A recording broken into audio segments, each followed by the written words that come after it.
Po, naapektuhan ba kayo ng makulimlim at medyo maambon na panahon? Yes, hindi. Dahil kayong lahat ay narito, kaya po ako ay masaya, pinakamasaya. At napakabuti po ng Panginoon sa atin. Ang sabi po ng awit, ako ay nagagalak dahil ang sinabi ninyo, kayo ay pupunta sa tahanan ng Diyos. Hindi nyo sinabi na kayo ay pupunta sa luneta. Kasi hindi pa ngayong Sunday. Next Sunday pa ang pupunta sa luneta. Pupunta pa kayo sa luneta?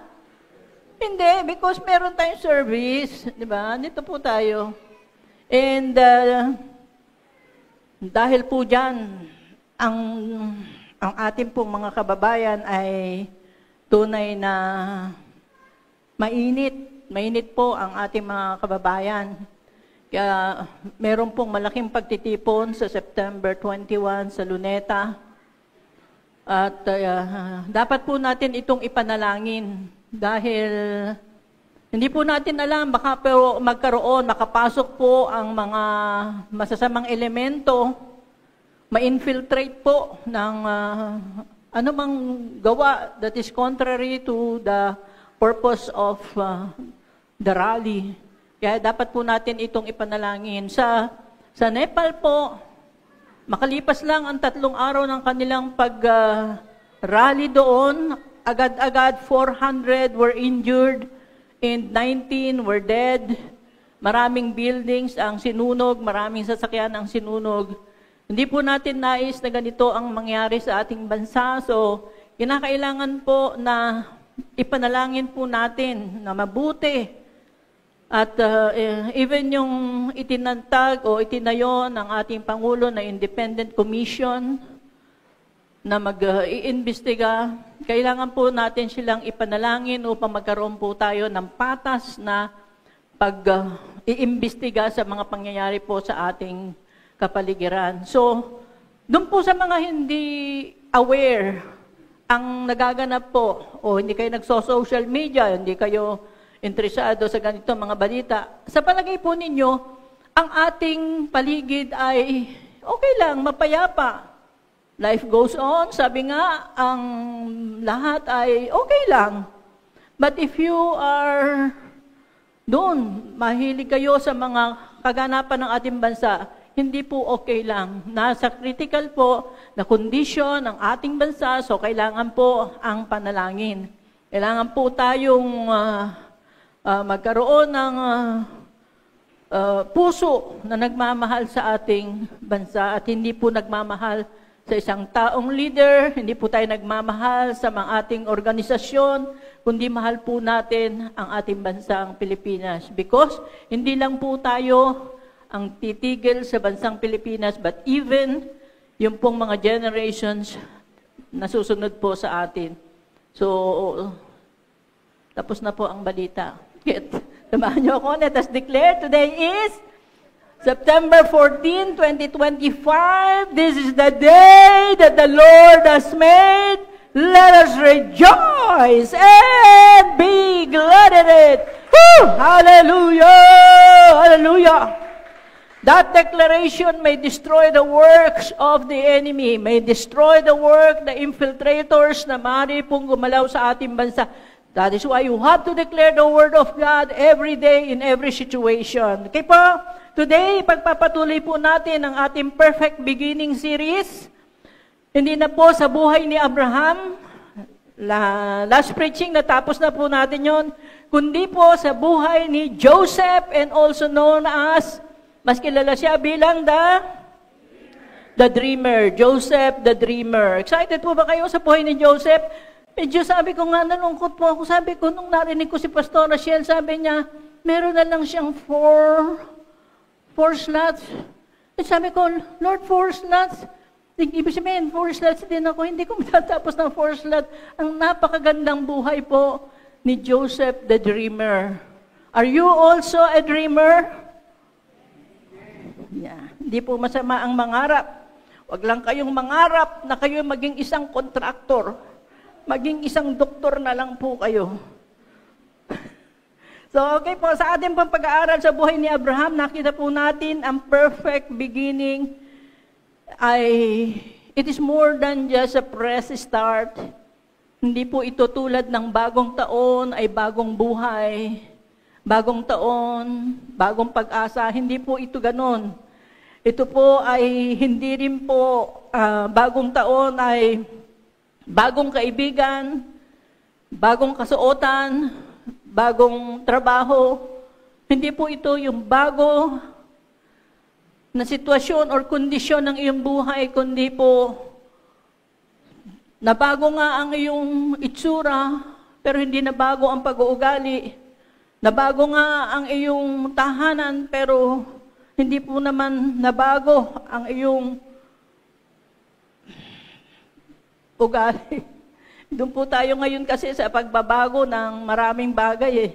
Nakita po natin ang mga tao pong nagsumikap ng maraming pera at maraming pera. They are using their money now to defend themselves, to redeem their reputation. So hindi po tayo nagnanais na mabago ang ating buhay para tayo ay yumaman. Dahil nga po, sa istorya po ng Pilipinas, ang dami-dami po nating mga politiko, celebrities, nagtangka po sila na magkaroon ng maraming pera. Pagdating lang po ng end, ay gagamitin nila para po itatag muli ang kanilang dignity and honor. Okay po, today, makita po natin yung dignity na yan and honor po sa atin. So, hindi po ito pagpapalit lamang ng pangalan katulad po ni Abraham. From Abraham to Abraham. Hindi po ito pagpapalit ng kanyang anyo, new look, new beginning. Hindi po. So, pakanasain po natin, hindi lamang po new beginning, kundi pakanasain natin ang perfect beginning. Yun po ang ating nakita sa buhay ni Abraham. Katulad po sa Senado, sa Kongreso ngayon, ang dami-dami po nilang mga issue. Parang napupunta ako doon sa politika. Dami-dami po nilang mga issue. Taon-taon po ang daming mga bagong issue na pinalalabas nilang malalaki at palaki ng palaki ang kontrobersya. Pero makalipas po ang isang taon, wala na, naibaon na. Pero sabi po ni Ping Lacson, huwag tayong mawala ng pag-asa kung tayo ay sama-sama. Matatagpuan din po natin ang katotohanan at mapaparusahan ang mga nagkasala. Parang nandun na ako sa luneta ngayon. Erase na po, erase na. Punta tayo sa ating topic. So, ang perfect beginning po ni Abraham ay nagpasimula po sa kanyang encounter with God. Nung siya po ay nagkaroon ng encounter with God, he received the grace of God, the hay of God, the unwavering grace of God. Yung grace na ito po na na-receive niya, ito po yung nagbigay sa kanya ng transformative power of faith. When God breathed into Abraham, he received the hay, the grace. At ang perfect beginning po ni Abraham is not just a change of name, but a change of his purpose. Nabago na po ang purpose ng buhay ni Abraham. And siya po ngayon, at tinatawag nating Father of the faithful. Siya po yung ating kinikilalang depository of all the wealth of the Lord. Kaya po sinasabi natin, we are an heir of Abraham's blessing. Tayo po. Ngayon, si Joseph, punta na po tayo kay Joseph.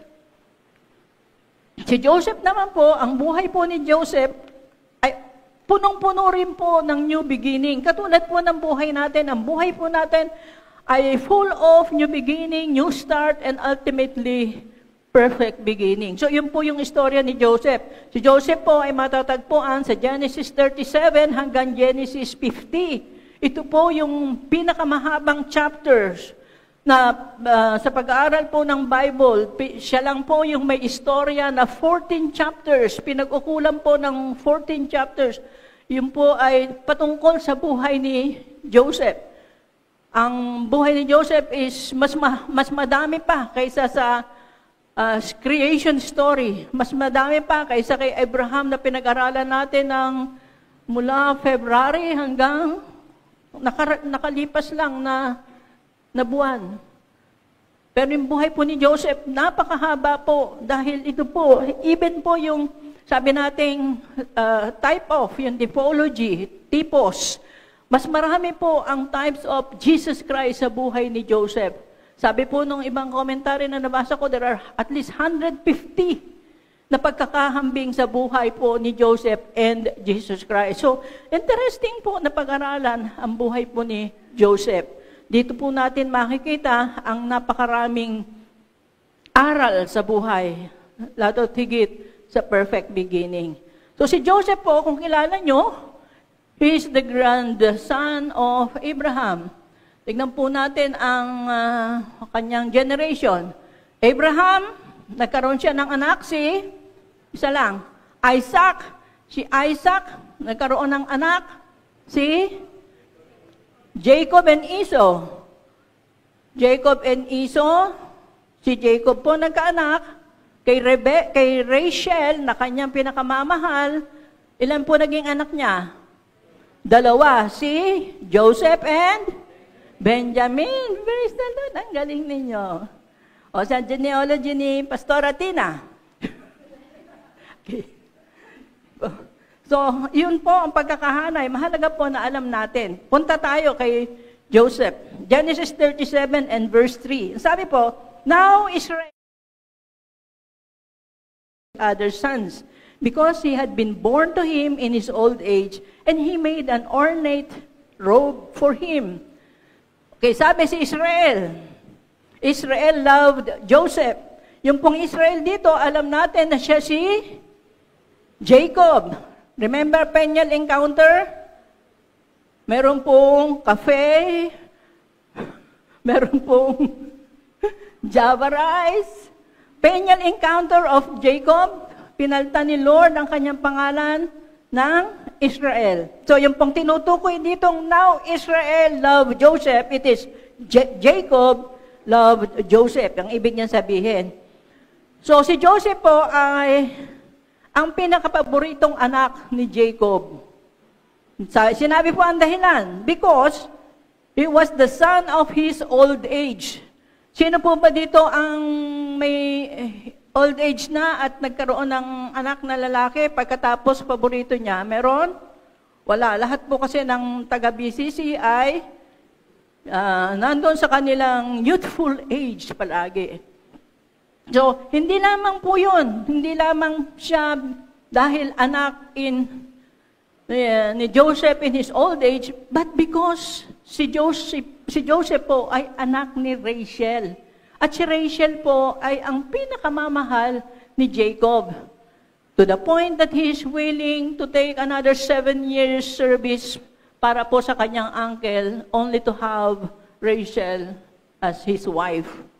So pinagtrabahuan po ng 14 years ni Jacob si Rachel. At mahal na mahal po ni Jacob si Rachel. Kaya po masasabi natin, paborito din niya si Joseph because of this. And another thing, si Joseph po ay huling yugto na po ng ipanganak. Kasi si Jacob ay nagkaanak ng 10 sons na, marami na.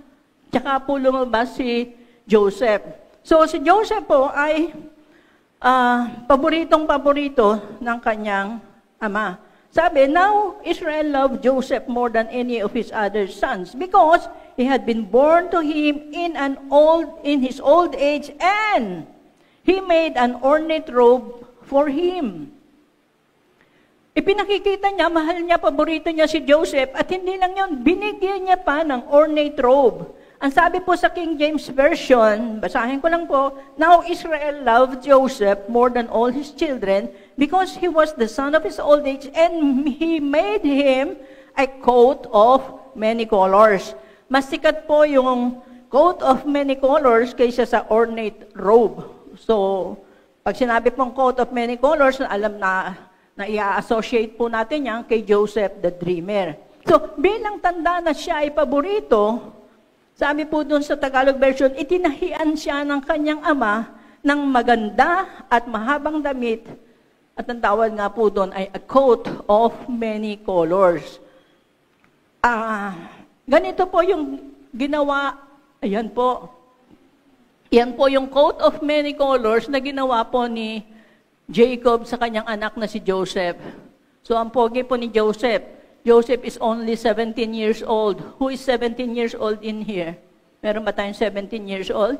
Si Sam, he was 17 years old. Okay? So, ang tawag po dyan, in Hebrew is ketonet pasim. Ayan. Ang ketonet pasim po, ketonet refers to a tunic. Ang tunic po ay mahaba. Mahaba hanggang dito, mahaba hanggang dun sa may talampakan na ganun po yun. And pasim has been traditionally translated as many colors. Kaya po ito ay tunic that has many colors. So, yan po yung ginawa ng kanyang tatay. Balik po natin dun sa picture ni Joseph. Okay, so yan po, binigay po ni Jacob kay Joseph, napakaganda. Napakaganda pong kasuotan. Tignan niyo po yung mga kapatid sa likod. Yun po ang suot ng kanyang mga kapatid. Ang suot po nila ay pangpastulan, ang ordinaryong suot ng mga taong nagtatrabaho sa pastulan. Ang tawag po, they were wearing a shepherd's tunic. Samantalang si Joseph, ang kanya pong suot ay pangpalasyo, malayong-malayo doon sa kanyang mga kapatid. So, kaya po yung mga kapatid niya, nagtitinginan lang po. Bagamat hindi yan nakalagay sa sinasabi sa Bible, nagtitinginan po nila sila. Kasi tataka sila, hindi naman birthday ni Joseph, ba't binigyan ng napakagandang damit? Hindi naman Christmas, binigyan ng pagkaganda-gandang damit. Meron po ba kayong mga magulang na ganyan? Yung kanilang paboritong anak ay ibinibihilihan, miski walang okasyon? Meron kayong magulang na ganyan? Meron kayong, may tita silang ganon. Okay. Makilala ko sana yung tita nyo. Miski walang okasyon, bibigyan. No? Si Joseph, ayan po ang ibinigay. Kaya yung mga kapatid nila, sa susunod po nating pag-aaral, yung pagkakatingin nila sa kapatid nila, ano ang pakahulugan. So, sabi ng isang commentary, pagkabigay po daw ni Jacob ng ketonet pasim kay Joseph, tuwang-tuwang daw po si Joseph. Remember, he's only 17 years old. Tuwan-tuwa siya at nung isinuot niya, ay talaga namang, sabi niya sa kanyang mga kapatid, at nagsasayaw, paikot-ikot. Winawagayway yung kanyang nagpasyon siya pa siya doon sa kanyang mga kapatid. Next week, yun po yung kukuhanin natin. Pasyon siya pa siya sa kanyang mga kapatid. Napakaganda na. Walang okasyon, binigyan ng kanyang tatay. At tuwang-tuwa siya. Nung isinuot niya ito, parang nang-iinggit pa. So, si Joseph, again, is only 17 years old and his actions were childish. Sino po may childish? Ba kayong kakilala dito? Childless? Oh. Ikinatuwa po naman ni Joseph na nakita niya na ganito yung kanyang anak. Nung nakita niya na ganon ang responde nung kanyang anak, tuwan-tuwa siya. Kasi ito pong si Jacob, nakikita niya kay Joseph ay yung kanyang asawang si Rachel. Sabi po sa Genesis 29:17, Leah, yung unang napangasawa ni Jacob, Leah had weak eyes, but Rachel had a lovely figure and was beautiful. So, ibig sabihin, si Rachel po ay hindi lamang maganda, sexy pa. Okay po, sexy pa. Sa Bible po, marami pong mga babae ang ibinanggit na sinabing beautiful. Pero si Esther lamang at saka po si Rachel ang sinabi pong beautiful, merong lovely figure and was beautiful. Si Esther lang po. Pero kung kayo po ay nandun, baka, time po ng Bible, baka hindi rin kayo kasama. So, yun po. So, si Rachel po ay talagang napakaganda at magandang sexy pa. Ganon din po sa mga lalaki. Sa mga lalaki po, maraming sinabing handsome in the Bible. Sino po kilala niyong handsome in the Bible? Sino pa? Okay, so madami, no? Yung katabi niyo, handsome din. Pero, tanging, nag-iisa lang po ang sinabing merong lovely figure na beautiful and was beautiful, ay tanging si Joseph lang. Ang NIV translation po, ang sabi sa NIV translation, ay, now Joseph was well-built and handsome. Maganda na, sexy pa. Sa Senado, may sexy din daw po. So, manang-mana po siya sa ina. Kaya, siya po ay talagang kinagigiliwan ni Jacob. Nakikita niya yung asawa niya. Lovely. Bakit? Lovely in figure and handsome. Kung mabalikan po natin yung istorya, maalala niya po si Jacob. Si Jacob din po ay paborito ni sinong nanay niya? Rebecca. Kasi nandyan yan dati, di ba? Si Rebecca.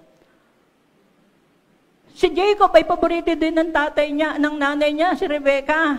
Paborito rin siya. Dalawa sila magkapatid. Si Jacob and Esau. Si Esau naman ay paborito ng, bakit po nagpapaborito ang mga magulang? Kayo mo ba nagpapaborito sa mga anak nyo? Ako nahahalata ako, may mga paborito dito mga anak eh. Ako din po nagpapaborito. May number nga po sila eh. Pero pag wala yung isasabihin ko, ikaw ang number 1, pero huwag mo sasabihin, ha? Secret natin. Nagpapaborito po. Si Abraham, paborito naman, si Esau. Si Esau, macho. Remember Esau? Macho siya. Ano ang kanyang kahiligan? Ang mangaso. So si Esau, umaga pa lang, lalabas na siya, dala-dala niya ang palaso at saka sibat, ang kanyang damit ay medyo mabaho. Kasi sabi ay lagi siya sa gubat, nakikipaglaro siya at naghahabulan sa mga mababangis na hayop. Samantalang si Jacob, paborito ng kanyang nanay. Saan siya lagi? Palagi siya sa kusina. Ang hawak niya ay sandok. Lagi silang nagluluto ni Mami. Iyon ang pagdating naman po nung nagkaanak siya, namamana niya na ang kahiligan ng ina at ng ama.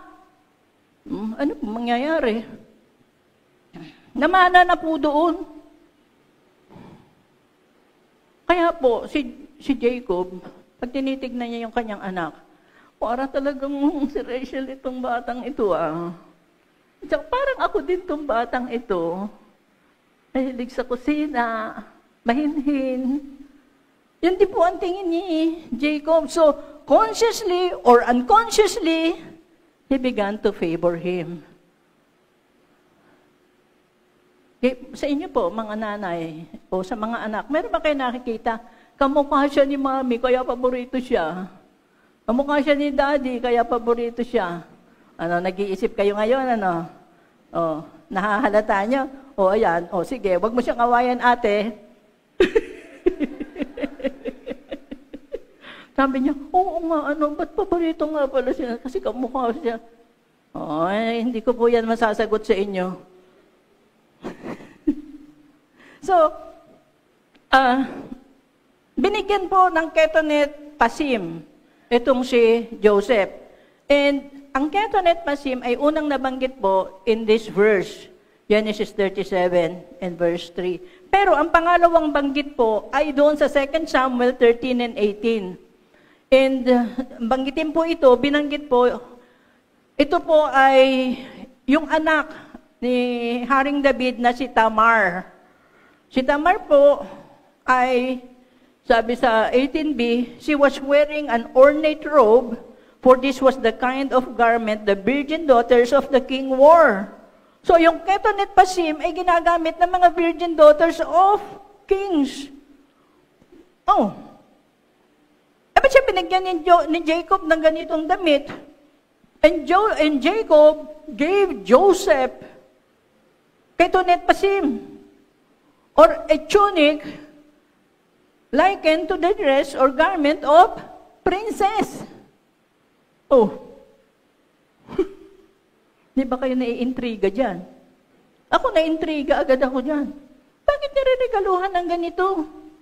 At alam niya po, nung sabi ko nga kanina, nung ibigay ni Jacob ang gift na ito kay Joseph, tuwang-tuwa siya.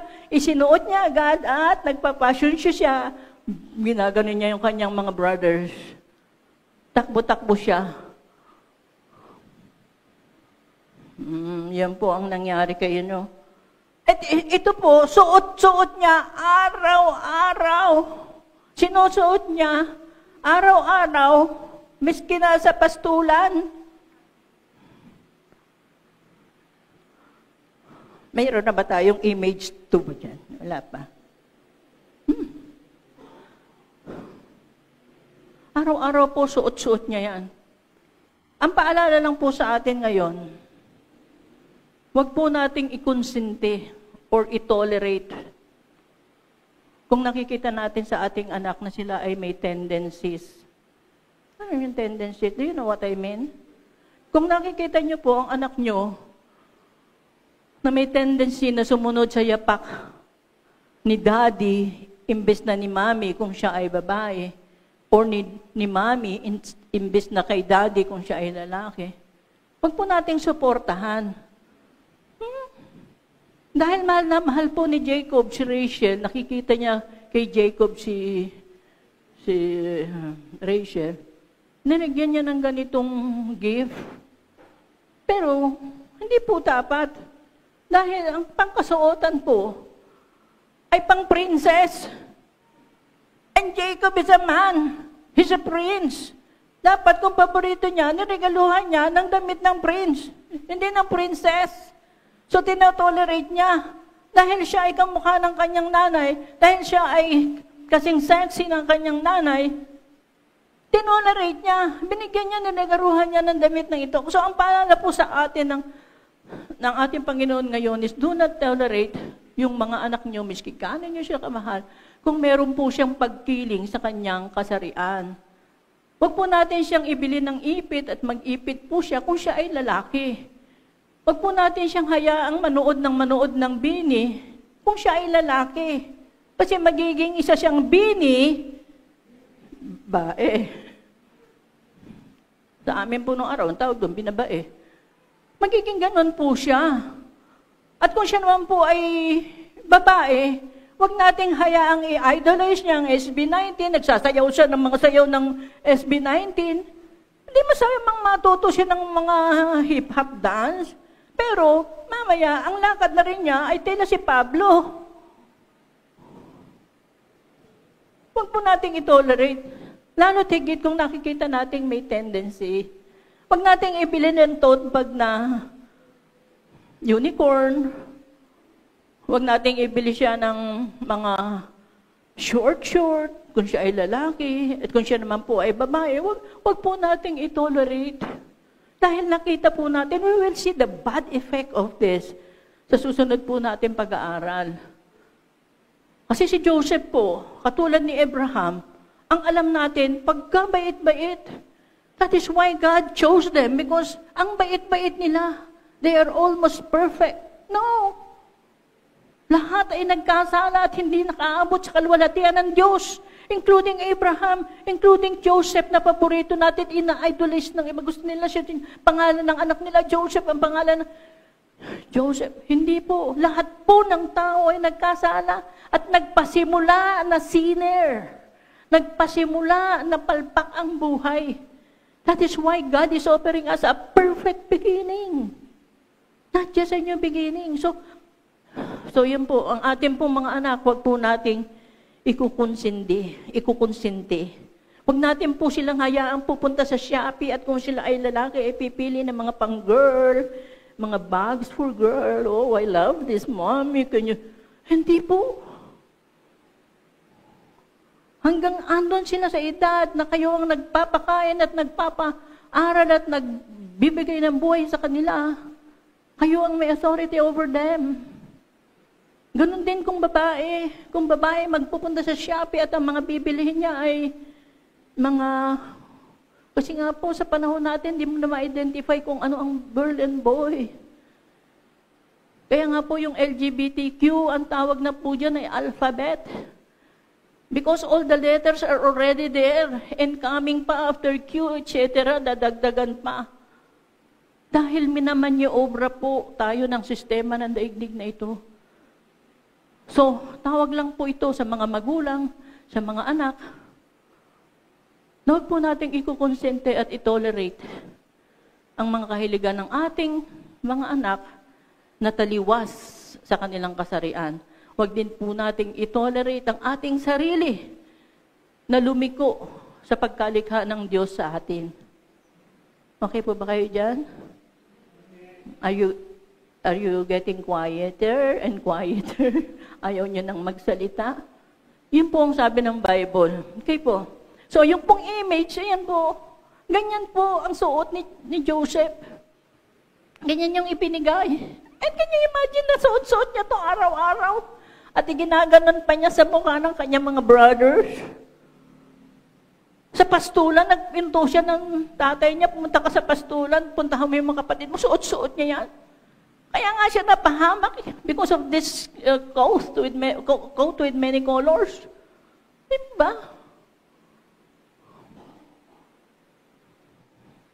Naalala ko po nung tayo ay nagkaroon ng BCC Magic, Star Magic dito, ng Joseph the Dreamer. Sinuotan niya po ng ganyan si Brother Matthew. Di ba? Naalala niyo? Binuhat niyo pa po si Brother Matthew. Hindi ko alam kung saan niyo napanood yan. Si Brother Matthew po ay nag-perform ng napakaganda. Gary Valenciano. Si Gary Valenciano pa? Ha? Dati si Gary Valenciano ang gumanap. Ha? Gary pa yan. O ganyan. Sa Sam Concepcion, akala ko Sam Yango. Sam Concepcion. Okay po tayo dyan?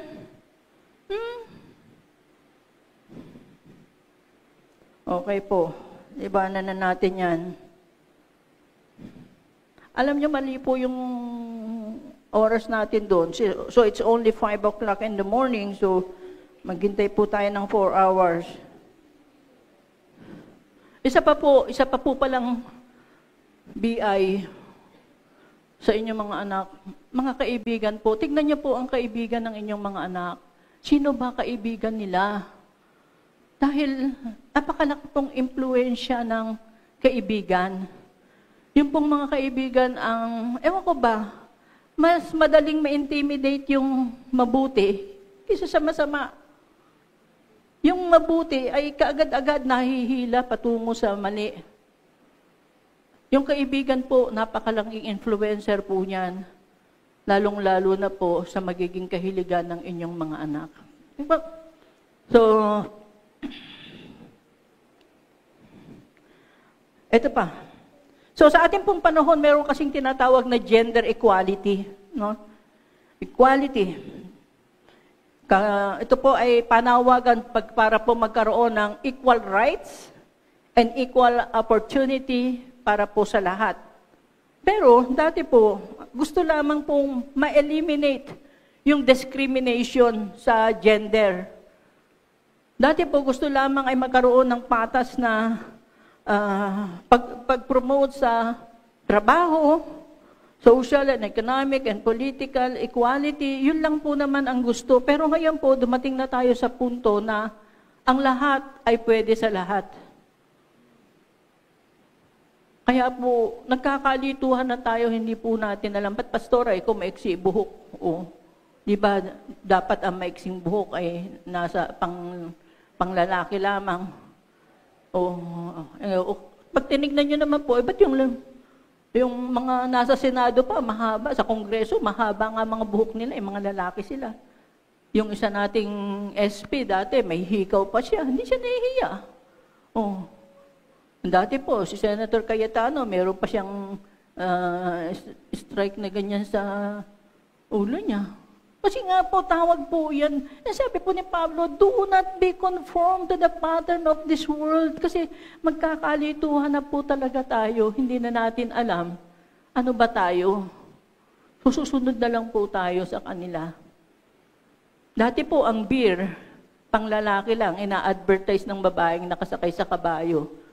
Pero ngayon po, ang beer, pinopromote ng babae, kinakanta-kanta niya yung beer, ginaganyan-ganyan pa nga niya yung beer. Dati ang tattoo, hindi si tattoo, ang tattoo ay para lamang sa mga nandoon sa kulungan, sa bilangguan. Ikaw ang pinakamatapang doon sa bilangguan, lalo na kung may cobra ang ganito mo. Pag may cobra ang ganito mo, ibig sabihin, ikaw ang bida doon sa kulungan. Pero ngayon po, miski matandang babae, nakatato. Dati po ang boxing ay para lamang po sa mga lalaki. Nakahubad sila at nakikipagsuntukan sa ring. Pero ngayon, babae po. Sino ba yung champion natin na babaeng boxer? Si Lila? Hindi lang yun. Ang bodybuilding, weightlifting, dati mga panglalaki lang yan. But now, ito po ay pangbabae na rin. Dahil nga po, gender equality na mali po ang konsepto. Ang lahat ay pwede na sa lahat. Okay po? Gusto niyo pa ba? Tigilan natin. Punta lang po tayo sa iba.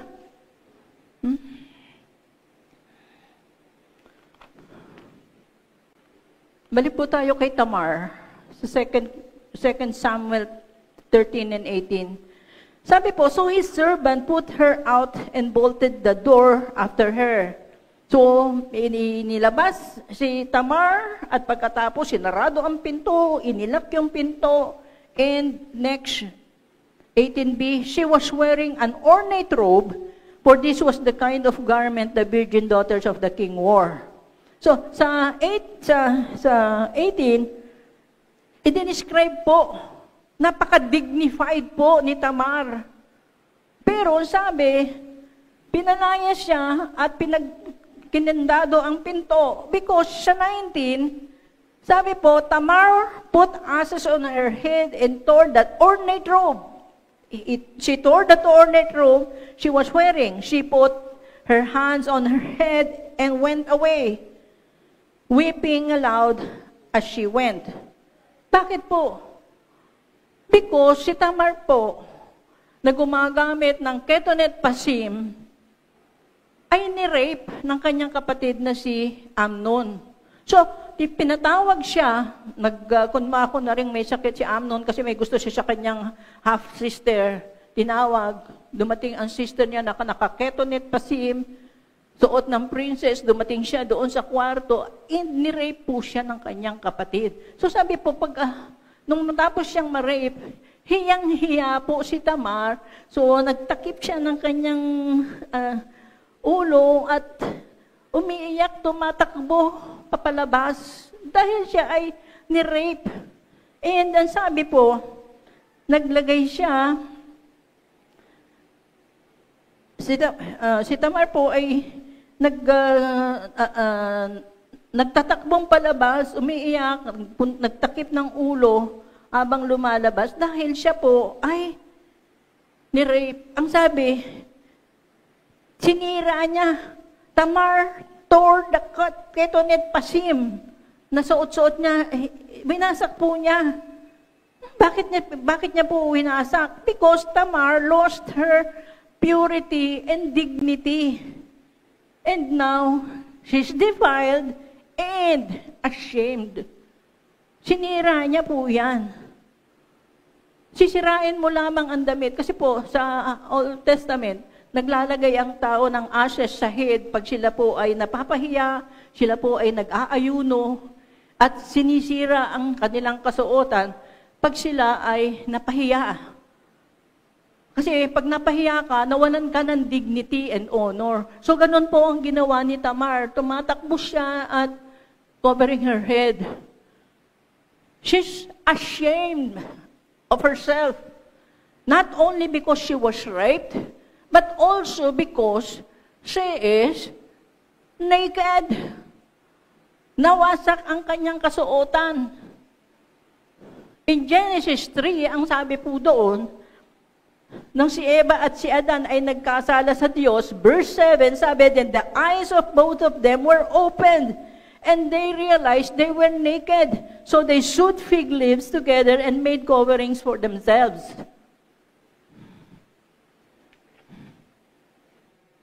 Si Eva at si Adan po yan.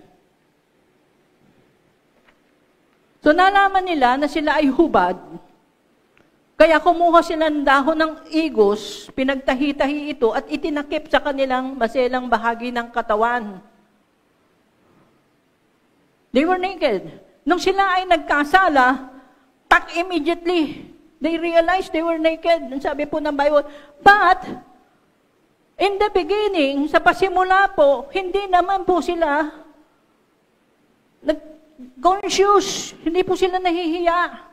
Pero dito, sabi, nagtahi na sila ng mga panakip sa kanilang katawan, nagtago pa sila. But in verse 8, ang sabi po sa verse 8, nang dapit hapon na, nakarinig sila na naglalakad sa halamanan, ang Panginoong Yahweh. Kaya nagtago sila sa mga puno. Nagtago na nga sila, nagtago pa ulit sila. Next. Ngunit tinawag niya ang lalaki at tinanong, notice, tinawag ni Yahweh ang lalaki. Hindi niya tinawag ang babae. Tinawag ni Yahweh ang lalaki because the responsibility was given to lalaki. Tinawag niya. Sabi niya, saan ka naroon? Hindi niya sinabing, saan kayo na doon? Where's Eva? No, hindi niya tinanong. Tinanong niya si Adan. Drop down, please. Wala na ba yan? Hanggang 9 lang. 10. Natakot po ako nang marinig kong kayo'y nasa halamanan. Nagtago po ako sapagkat ako'y hubad, sagot ng lalaki. Nagtago siya because he's naked. But he already had the covering. Meron na siyang covering. Ang sabi pa rin niya sa sarili niya, nagtago siya dahil siya ay hubad. Hubad pa rin siya sa kanyang pagkakaalam sa kanyang sarili dahil nawala sa kanya yung covering ng ating Panginoon. So nawala po yun. Nagtago siya. But in the beginning, sa Genesis 2 and 25, ang sabi doon, they were both naked, the man and his wife, and were not ashamed. Sila po ay hubad, pero hindi sila nahihiya sa isa't isa. So originally, Adam and Eve were physically naked, but were not ashamed. Pero nung sila ay nagkasala, nakaramdam na sila ng kahihiyan. They were not ashamed because they were covered by the glory of the Lord. The glory of God is covering them. They were created in the image and likeness of God at nung sila ay create ng Panginoon, even the glory of God was in them. Sabi po sa Psalm 104, praise the Lord, my soul. Lord, my God, you are very great. You are clothed with splendor and majesty. The Lord wraps himself in light as with a garment. He stretches out the heavens like a tent. God covers himself with light as with garment. Kinakanta po natin yan. Okay?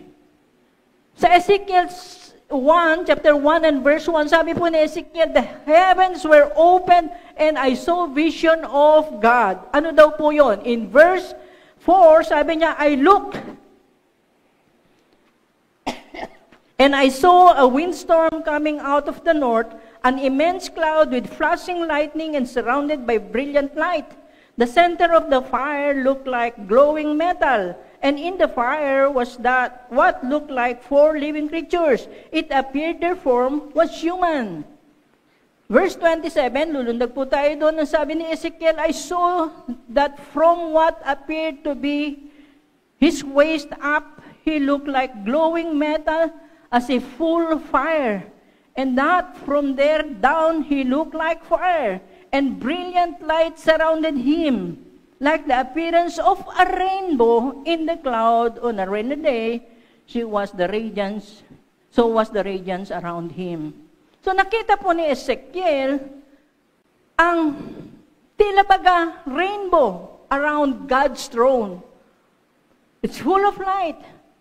The glow that was the appearance of the likeness of the glory of the Lord. The throne was full of light, full of many light.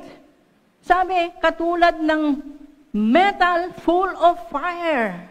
Naglalagablab, nagbabagang pula na yellow, like a rainbow, ang sabi niya. Ang siyang nakasurround sa throne of God.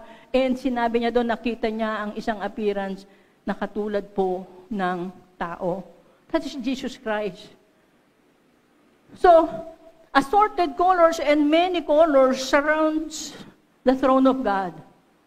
Punong-puno ng liwanag, ng multicolor na liwanag. Kaya't nung likhain ng Diyos si Eva at si Adan, ang multicolor na yan, yung light na yan, ang kanilang covering. The glory of God was their covering. Full of colors. But, hindi in the natural natin nakikita. It is in the spiritual.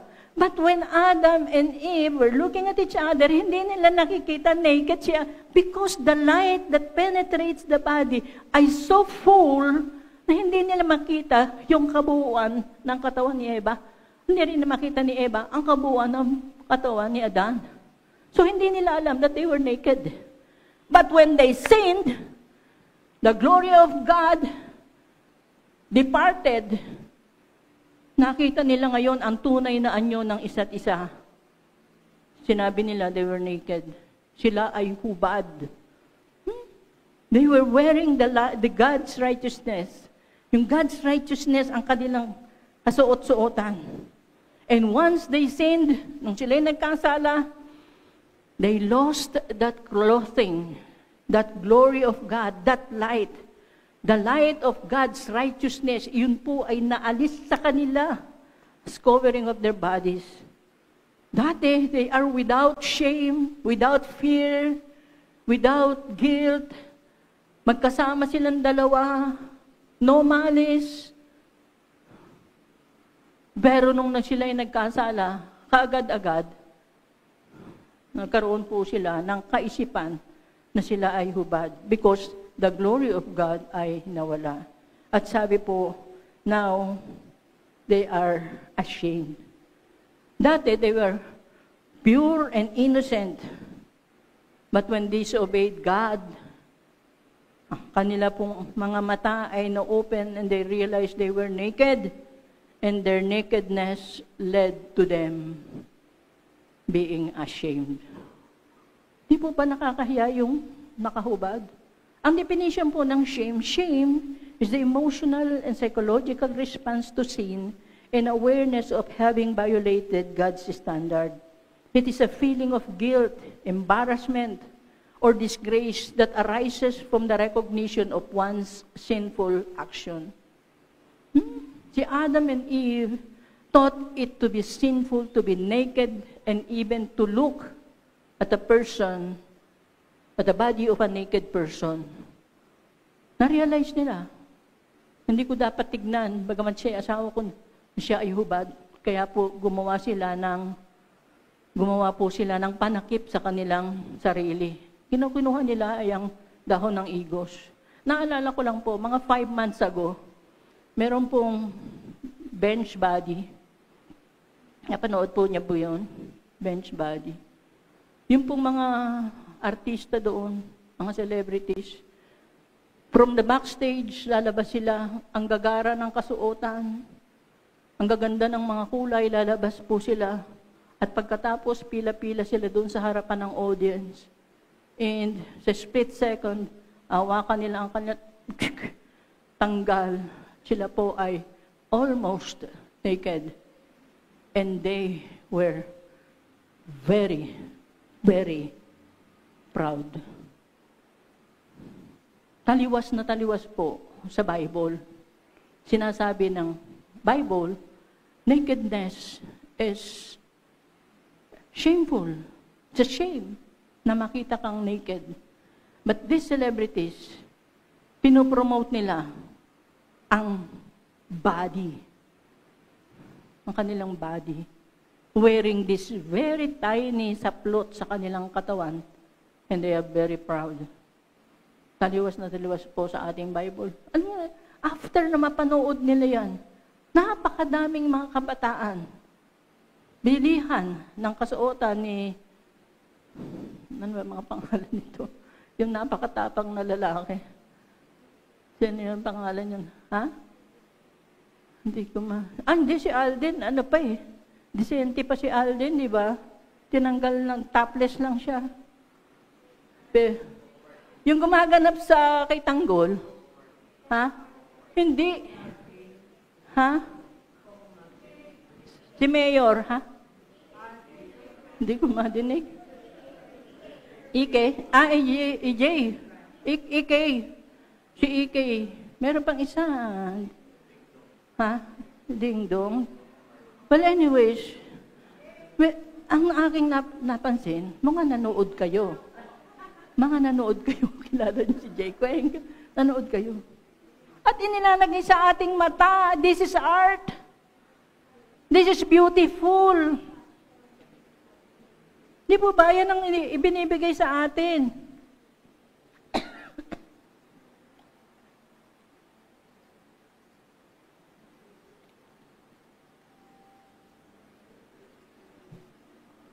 Bakit, Pastora, masama ba yun? Masama ba yung merong body beautiful?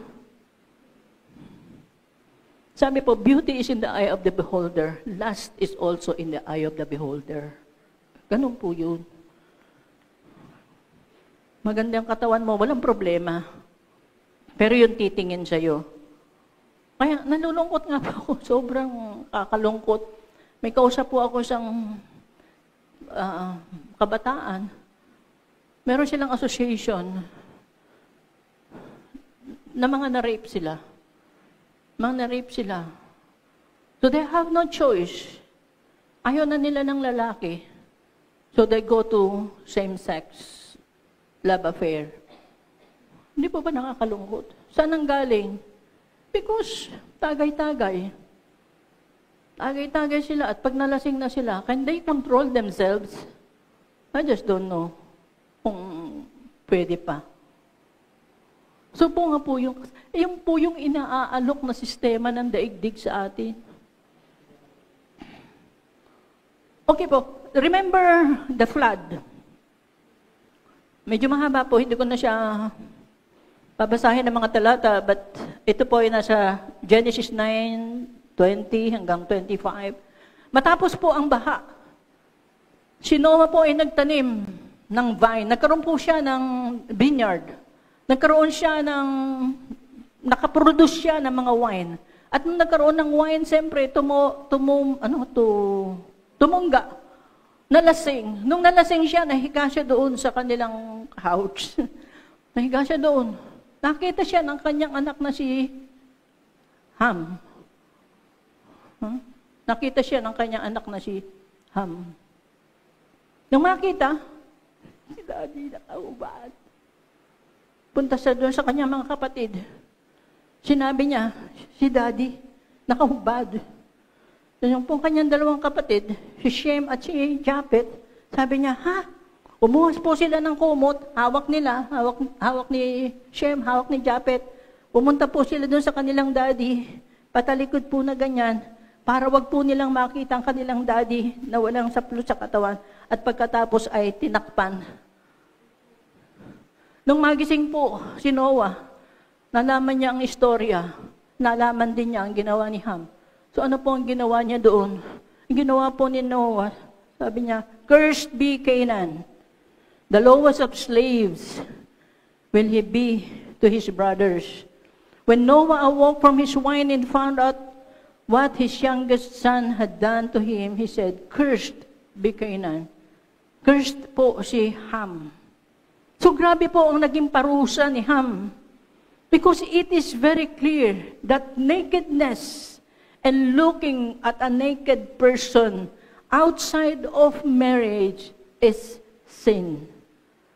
Maliban na lang po yung nanay na papaliguan, talagaan ng kanyang anak. Or meron pong medical procedure na kinakailangang nakahubad ang pasyente. Pero looking at a person who is naked is sin. Yun po sinasabi ng Bible. At matindi ang kaparusahan. At napakarami po ng mga istorya na yung mga lalaki, merong CR, maninilip po sila. Kapareho din po yan ng insertion. Same sin. Sin. Na dapat pong mag-repent. Bakit naninilip? Ano bang makukuha kung nasilipan? Yun po. So grabe po ang kaparusahan. Punta po tayo sa Hebrews 12 and 2. Sabi po, "Looking unto Jesus, the author and finisher of our faith, who for the joy that was set before him endured the cross, despising the shame, and is set down at the right hand of the throne of God." Sa Tagalog, sabi, ituon natin ang ating paningin kay Jesus. Sa Kanya nakasalalay ang ating pananampalataya mula simula hanggang katapusan. Dahil sa kagalakang naghihintay sa Kanya, hindi niya inalintana ang kahihiyan ng pagkamatay sa krus at siya ngayon nakaupo sa kanan ng trono ng Diyos. Ang pinupunto po natin, ang binibigyan din natin po dito sa mga talatang ito, sabi, hindi niya inalintana ang kahihiyan ng pagkamatay sa krus, despising the shame. Bakit po? Nakakahiya ba ang mamatay sa krus? Alam niyo po, nung time ng ating Panginoong Hesus, araw-araw po may mga namamatay, pinapako sa krus.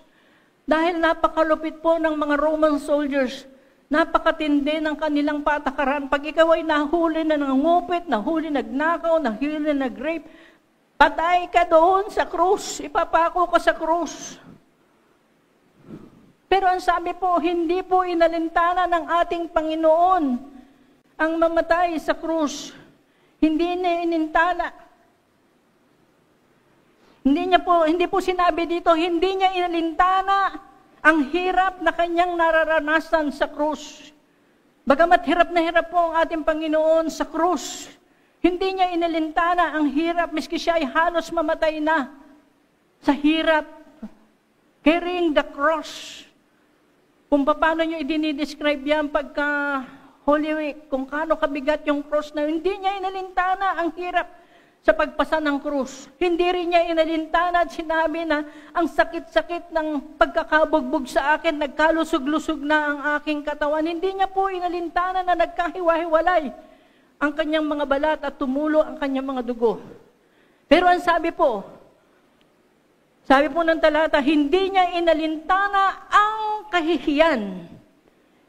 Inalintana in Greek is kataproneo. Ibig pong sabihin, hindi niya binigyang pansin. Hindi niya pinagtuunan pa na mahalaga ang bagay na ito. Hindi niya isinaalang-alang pa ang kahihiyan. Hindi niya isinaalang-alang pa ang mamatay. Kundi hindi niya inalintana ang kahihiyan na siya ay mamatay sa krus, naked, hubad. Walang saplot ang buong bahagi ng kanyang katawan. Do you know that Jesus was hanging on the cross naked? Mali po yung mga depiction of Jesus Christ dying on the cross na mayroong maliit na saplot. Roman soldiers are so cruel. Hindi po sila magbibigay ng katiting na dignity para sa iyo. So Jesus Christ was there hanging on the cross. Hindi niya inalintana ang kahihiyan na mamatay sa krus. The shame of being naked in front of the onlookers. Padaan-daan ng kanyang mga kaibigan, padaan-daan ng kanyang mga kaaway. Lalo't higit, hindi niya inalintana na siya ay naked before his mother, his family, his friend, his followers. At ang sabi pa doon sa isang definition ng Greek, ito ay grotesque, katawa-tawa. Siya ay katawa-tawa doon para sa kanyang mga kaaway. Pero hindi niya inalintana ang mamatay on the cross naked. Ang Roman soldiers po ay so cruel. At ang purpose nga po ng crucifixion is to humiliate kung sino man ang nandoon sa krus. It was designed to humiliate the victim by stripping the condemned person, stripping of all his clothing. So ito yung higit na masakit para po kay Jesus Christ. Hindi niya inalintana. And, mind you, Jesus was in heaven in all His glory. Dumating po dito sa lupa para magkaroon ng ganyang kahihiyan.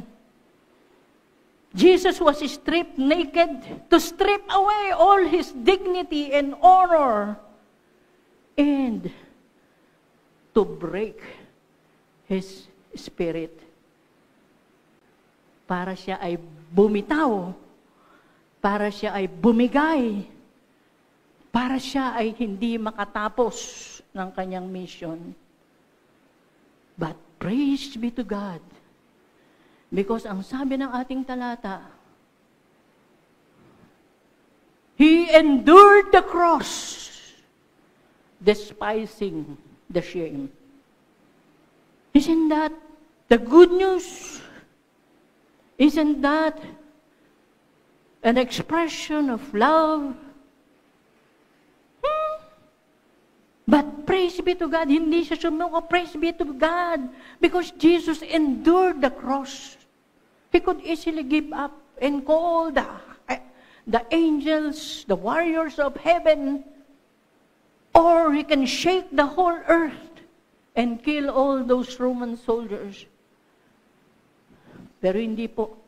He endured the cross, despising the shame. Jesus was naked and exposed on the cross because He was taking our shame. Hindi ba shame and sin ang pagiging naked? Sabi ni Eva at ni Adan. And the punishment for Ham is that he was cursed. Not only Ham, but even the entire generation were cursed. That is the penalty para po sa pagiging naked.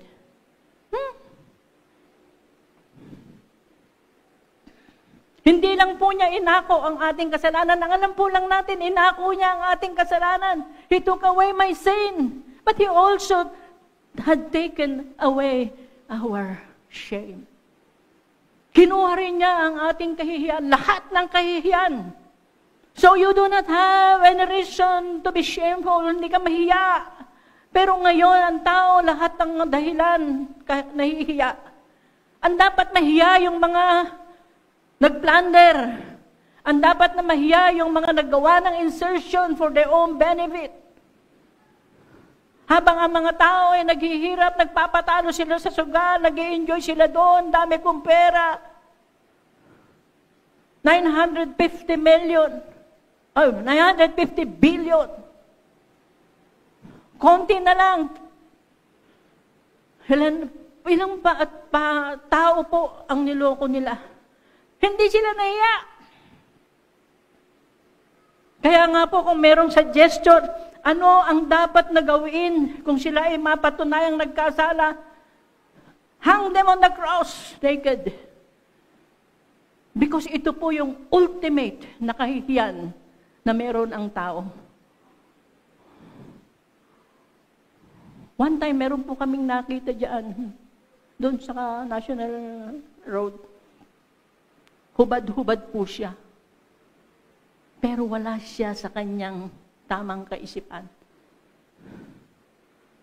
Kung wala ka sa tamang kaisipan, maaari kang gumawa ng ganong katindi ng kasalanan. So Jesus Christ po, inako niya ang ating guilt, ang ating disgrace, ang embarrassment, inako niya ang ating shame so that we could receive His honor. Sabi po natin palagi, every Holy Week, pag may mag-preach, sabi there was a divine exchange on the cross. There was a divine exchange on the cross. Bakit po? Dahil tayo po na makasalanan, na dapat nakapako doon, kinuha ni Jesus Christ. And He who is righteous ay siyang naging sin para sa atin. And His righteousness ang siyang naging atin. There was a divine exchange. Ba't hindi naman po yun? There was a divine exchange.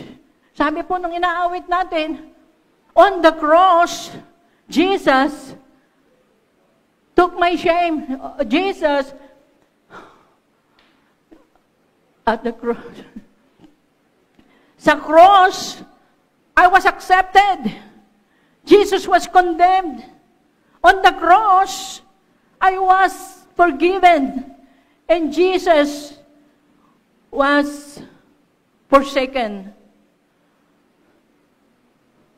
I am full of sin, but can stand before you today and say, I am righteous. I am the righteousness of God in Jesus Christ. Because all my sin and shame is there on the cross. And all the righteousness and honor of Jesus Christ, I receive. Freely I receive. Freely I receive. Walang anumang bayad. That is why we can sing, Jesus paid it all. Jesus paid it all. Walang natira sa atin. Binayaran niya lahat. Nakakaawit tayo. Jesus paid it all. My past sin, my present sin, and my future sin is there on the cross. Wala nang makakapag-condemn sa akin because of Jesus Christ. Because I believe the finished work of Jesus Christ on the cross. So now I am free. Free without guilt. Jesus take away my sin but also my shame. Jesus is our shame breaker. Jesus is our shame breaker. So kung meron kang pakiramdam na nahihiya ka, sabi natin yung meaning ng shame, nakaka-feel ka ng guilt because sa ginawa mong action that is against God. Lahat po ng ito ay ex and forgiven na on the cross if you believe Jesus Christ. He bore our shame and destroyed it on the cross. Kaya po yun po yung beauty ng cross. Sa Living Translation po ng Isaiah 53 and 5, sabi, but He was pierced for our rebellion, crushed for our sins. He was beaten so that He could be whole. He was whipped so we could be healed.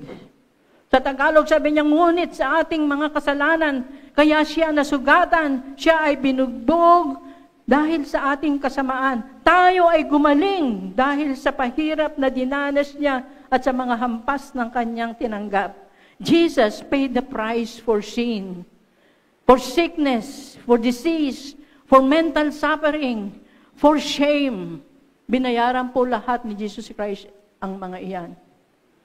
Nasabi po, salvation, number one is, what? Number one there is sin. Do you owe anything? No. It says 0.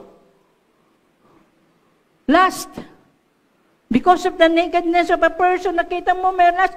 Lust, kung meron kang lust. Ang sabi doon, paid.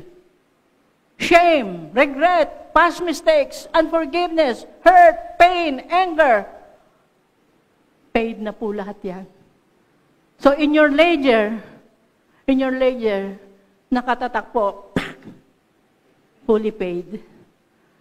Wala ka ng utang. Kahit isa, wala ka ng utang. Kahit na isa, doon sa ating Ama sa Langit. Yun po ang ating pinagkakautangan ng ating malaking kasalanan. And it's all paid by Jesus Christ on the cross. Wala pong itinira. Hindi po sinabing may balance ka pa na konti, kaya mo na yung bayaran. Hindi po. 0 balance po tayong lahat. Paid in full ang lahat po ng ating kasalanan on the cross.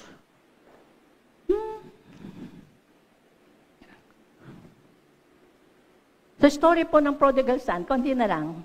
Can you still bear with me? Konti na lang. Sa story po ng prodigal son, nung naramdaman po ng prodigal son ang shame, sabi po sa 17, when he came to his senses, he said, how many of my father's hired servants have food to spare? And here I am starving to death. I will set out and go back to my father and say to him, Father, I have sinned against heaven and against you. I am no longer worthy to be called your son. Make me like one of your hired servants. Nung naramdaman niya yung guilt, yung embarrassment and disgrace because he is now working doon sa pig pen, na-realize niya ito. Siya ay nagkasala kaya't nagpasya siya. Pupunta na ako, babalik na ako sa aking tatay. At habang siya ay papalapit, o hindi, siya ay malayo papapunta doon sa kanilang tahanan. Nakita siya ng kanyang tatay. Sabi ng tatay, bakit nakita ng tatay? Malayo pa nakita ng tatay. Because every day, every moment of the day, yung father was there waiting for his prodigal son. Kahit malayo pa lang, na-recognize na, eto na yung aking anak, bumabalik. Anong ginawa ng tatay? Tumakbo siya. Takbo siya ng mabilis. Takbo siya. Nung makalapit siya sa kanyang anak, niyakap niya. Niyakap niya, pinaghalikan niya, epipipto. Remember epipipto? Pinaghalikan niya ito, ulo, leg, lahat niyakap niya ng mahigpit.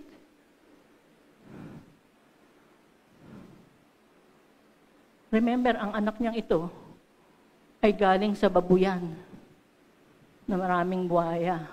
Galing siya doon sa babuyan. Mabaho, marumi ang damit. Maring gutay-gutay na ang kanyang damit. Kuluntoy, ang payat-payat. Kung palapit ka palang kadiri. Pero ang sabi ng tatay, verse 15, but the father said to his servant, quick!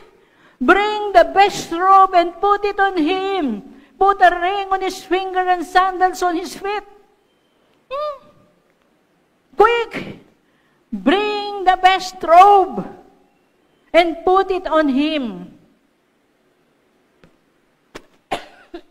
Hindi niya sinabi, eto na yung anak. Servant, dali. Kuhanin niyo at paliguan ninyo. Kuskusin ninyo ng 3 araw and get the best robe at isuot nyo sa kanya. Was that the response of the father? No. Hindi niya inalintana, katulad ni Jesus Christ. Hindi niya inalintana na galing ito sa babuyan. Hindi niya inalintana ang amoy, hindi niya inalintana kung kaano kapayat, hindi niya inalintana kung kaano kadumi. But inipipipto niya. Epipipto. And sabi sa servant, quick, get the best robe. Ang pinakamagarang damit, kasuotan, ilagay niyo sa kanya. You need not have to wash yourself. Madali, isuot ninyo sa kanya. Ganon din po ang sinumang manunumbalik kay Kristo Jesus. Ganon din po ang sabi ng ating Panginoong Jesus sa atin na nanumbalik. Kaagad-agad, ang banal na Espiritu ay bumaba at niyakap tayo ng mahigpit. At sinuotan tayo ng coat of many colors. Sa Isaiah 61, verse 10, sabi po dito, I delight greatly in the Lord. My soul rejoices in my God, for He has clothed me with garments of salvation and arrayed me in a robe of righteousness, as a bridegroom adorns his head like a priest, and as a bride adorns herself with her jewels. Sa Tagalog sabi niya, buong puso akong nagagalak kay Yahweh. Dahil sa Diyos ako'y magpupuri sapagkat sinuotan niya ako ng damit ng kaligtasan at balabal ng katwiran. Yung damit na nawala kay Eva at Adan is the ultimate purpose of God para ma-restore po tayo. But that will happen in heaven. But now, ganun din po tayo. Dinamitan niya tayo ng garment of salvation and a robe of righteousness. That is why you can claim and you can say and boldly declare that you are righteous. You are the righteousness of God in Christ Jesus. That is why we can come boldly at the throne of His grace because we are righteous. We can come boldly at the throne of His grace and we can find mercy. Why? Because wala na po tayong shame. Tinanggal na po ni Jesus Christ ang shame na yan. So we can come boldly before the Father.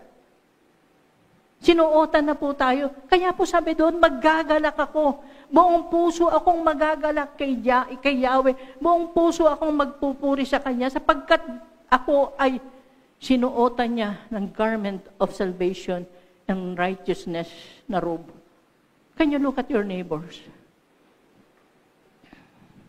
Do you think they are wearing the garment of salvation? Do you believe that they are wearing the robe of righteousness? Oh. Sabi ni Kuya, amen. Can you say that literal? Segue lang. One time po sa amin sa SAF, mayroon kaming discussion. Hindi ko lang maalala kung ano yung discussion namin noon eh. Pero ano ba sa din, sabi po ni Chris, Pastora, nakikita ko sa iyo ang liwanag. Sa ulo mo, mayroong liwanag. Yung mga staff na present during that time can testify. Sabi nila, nababalutan kayo ng liwanag. And then, sabi ni Jet, oo nga, Pastora. Tama ba, Jet? Sabi ni Jed, nga Pastora, nagniningning. Sabi ko, it might be the reflection of the light. Sabi nila, hindi po kasi miski saan ka gumanon, nakikita po yung light. Nakikita po yung glow na ganon. So, para lang po sa sabi pa ni Ate Jet, many times daw, nakikita niya ako that my face is reddish, mga ganyan. Namumula na ang hasang ko. What is that?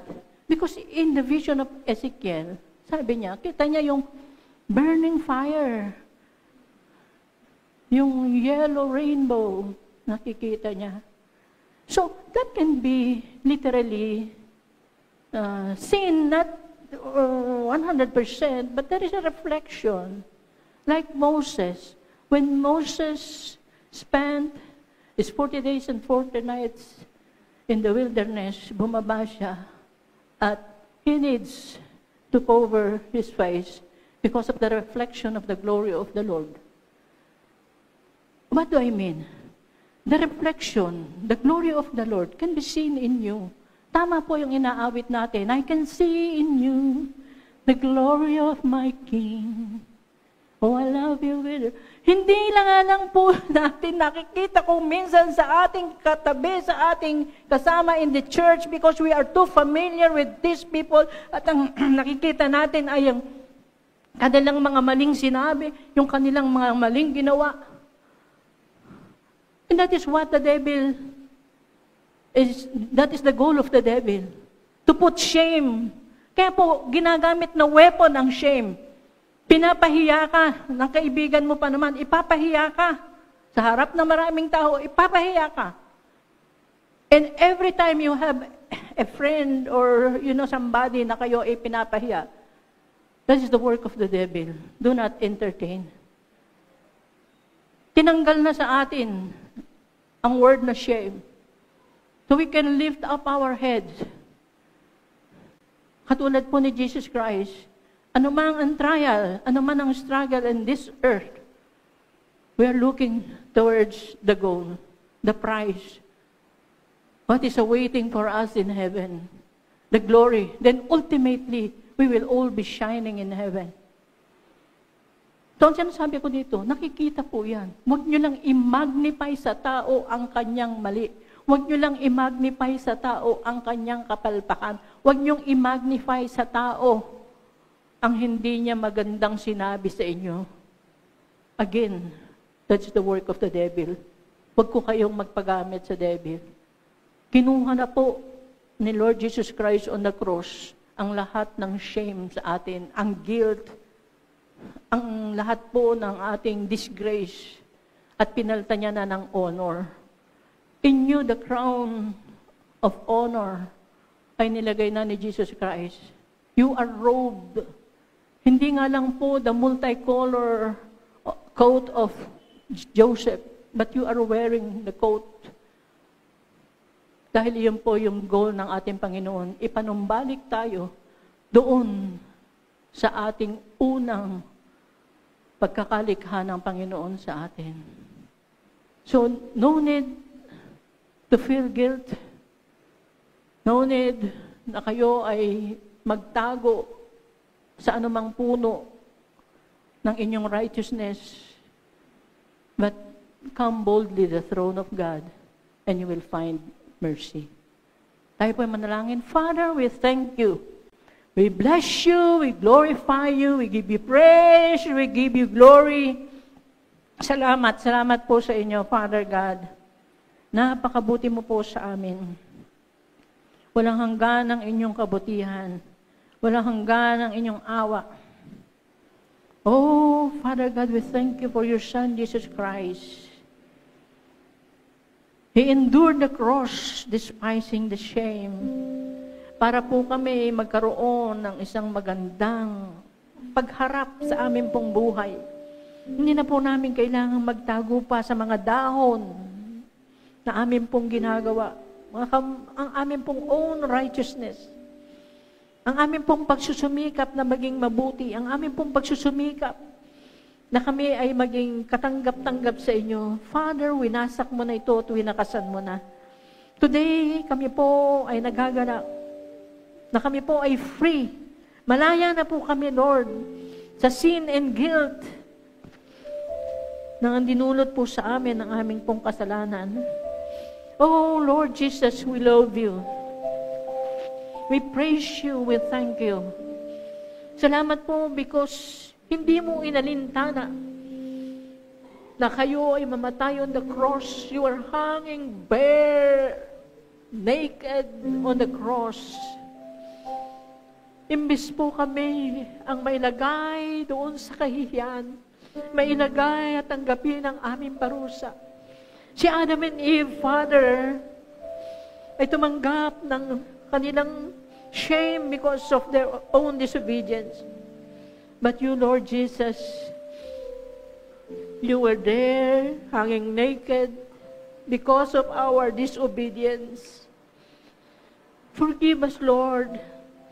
We know that we are already forgiven, but as we remember, Lord God, your goodness, katulad po ni Pedro, wala kaming masabi kundi away from me because you are holy and we are sinful, we are sinners. But thank you, Lord Jesus, because napakabuti mo. Kayo po ang lumapit sa amin. Kayo ang tumawag sa amin. Kayo ang nagbihis sa amin. Lord Jesus, we thank you. Lord, hindi po sapat ang anuman pong aming kabutihan na makapagdadala sa inyo, sa inyong harapan. But we thank you, Lord, because you were obedient enough. Even to the point of death, pumunta kayo on the cross, bearing our sin, bearing our shame. Salamat po, Panginoon. We thank you, Father God. And today, we declare, kami po ang pinakamasayang tao sa daigdig na ito because we can face our Father with boldness. Kami po ang pinakamasayang tao sa daigdig na ito because ipinanumbalik mo sa amin ang garment of salvation and the robe of righteousness, your righteousness, Father God. Salamat po sa inyo. Salamat po. And today, Father God, we all have the reason to rejoice and be grateful because of your goodness. Thank you, Father God. Thank you, Lord. Salamat po sa inyo. We bless you and glorify you in Jesus' name. Amen and amen.